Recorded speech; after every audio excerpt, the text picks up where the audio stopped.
Welcome back. As you can see, I've got some beams that want cleaning up.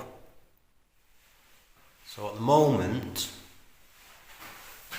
they're very rough. Can't get a cloth near them to clean them. So in the process of smoothing these down, look at that one. Unfortunately, I will be removing some of that stain, so I'm going to have to strip them.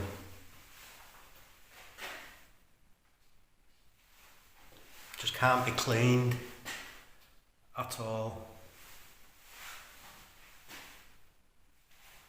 Okay, so we'll take a look at some of the materials.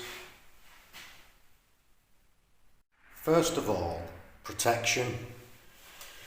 So I've got a P3 mask, some eye protection, rubber gloves and some builder's gloves, a bit of beading, flat wheel, so this one's an 80 grade, 80 grit, my drill, reversible, and 2 batteries, so one runs out, one's on charge. Got some sandpaper here, 40 grit and 80 grit, and I've got my sander, and then brush there with a jar. I have a scarson and a scraper there, and some steel wool. This is better than wire wool, lasts a bit longer, and obviously my paint stripper there, and some newspaper, and then finally a bucket of water. So if I get anything, any splashes anywhere that I don't want, especially on me, I've got some water there to get it off. So these builder's gloves, the reason why I've got these, I prefer using something like them with the sandpaper. I mean, that's really coarse stuff, that is.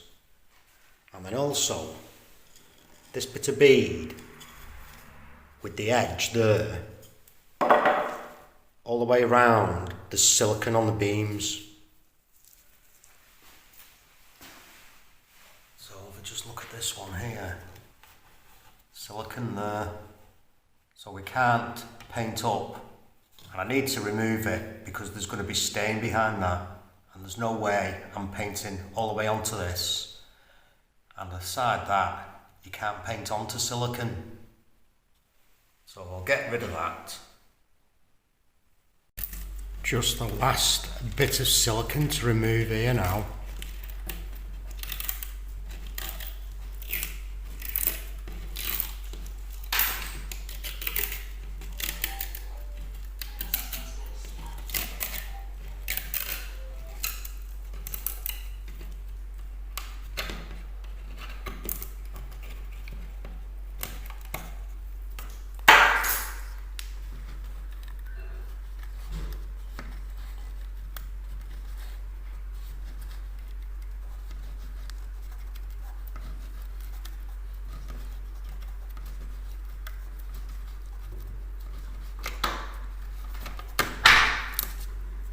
There we go. What a job that was. That's a fair bit of silicone, that is. Now I can start to smooth down these areas. So with this flat wheel, sounds like I'm saying flat, but it's not. So with this flat wheel, I can work against those edges, knocking them out that way. Okay. With these cuts, they're a different direction than with the drill. You can just switch it over and reverse it so that I can knock them out that way. Okay.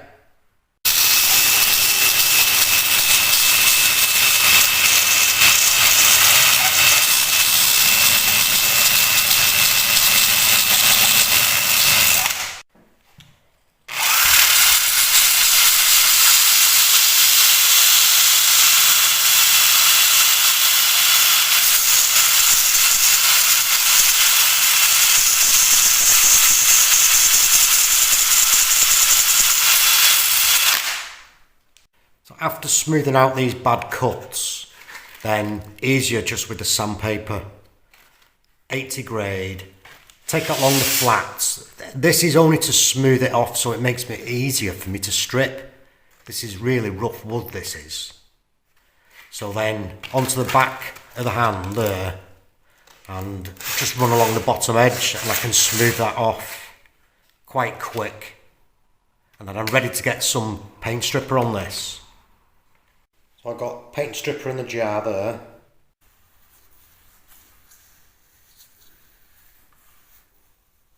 And just apply it liberally.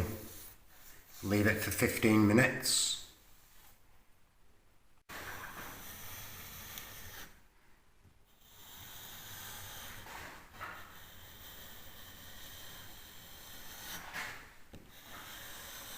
I'm just using my scraper and just draw it along. Remove the varnish, the stain that's on. And then with this, bucket of warm soapy water and have a brush in there, just knock it out. Okay. Carry on. Now that I've removed as much varnish with the scraper, and then I went over with the Scarson, I've now got this steel wool, stainless steel wool, which I'm just going to rub over.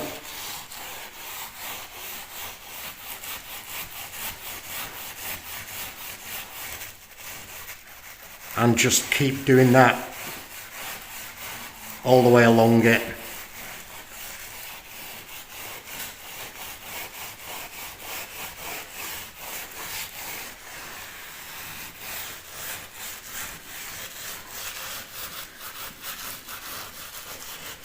This will get into where the scraper didn't.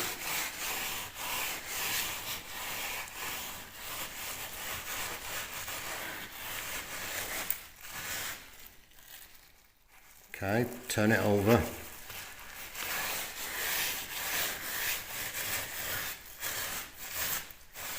And then move on. So, as soon as I've finished stripping the paint stripper, then I need to neutralise this. So I'll just go over with my brush, soapy water. I'm going to be using a water-based varnish on this, matte. So give it a thorough scrub down.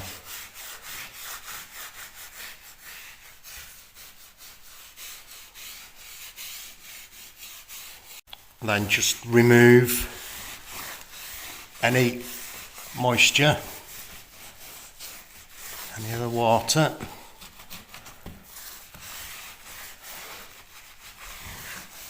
And leave it to dry. Just these last few to strip now, but it's looking so much better, so much brighter. And that's as far as I'm going to go with this stripping, because again, this is pine. If I remove too much, they'll just brighten and look awful. So they're looking quite good, they are. Now these steel pads, what they will do is remove some of the softer grain, so you'll end up with a weathered, gnarly looking beam. So my advice is, don't use anything like this on furniture. Always go for a finer grade. But this is perfect for this job. We don't want these looking brand new. Finally, before I go, top tip for you. This steel wool, stainless steel wool, ain't gonna rust. So all that can go in that water, clean up, and I'll reuse it. Let's say it ain't gonna rust, and there'll be nothing wrong with that. and it will wear down just like your wire wool, but your wire wool will rust and it compacts a lot quicker than this does. So this will, but just resists a lot more, and then when it gets down to a certain point, bunch a couple together and you're back with a larger piece again. So yeah, reuse it. I hope you enjoyed the video. Until next time.